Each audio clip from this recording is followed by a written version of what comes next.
How to fix Instagram mention not working. Let's say you go to your stories and click on camera.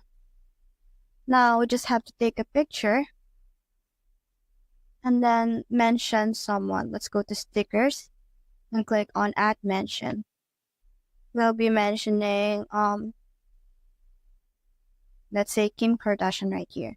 Now if this is not working for you, all you have to do is to go to your Play Store or App Store, search for Instagram.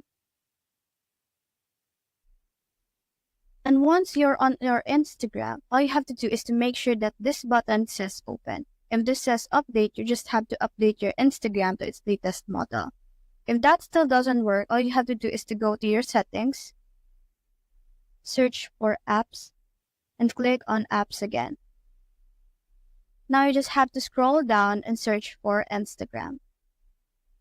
Once you're on your Instagram, all you have to do is to go to storage and tap on clear cache. This will restart Instagram's course of program. Now you just have to go back to your Instagram. And let's say you try and mention someone. Another way to mention somebody is to go to your text, click on @ symbol, and type in their name. Here. So that's how to fix Instagram mention not working.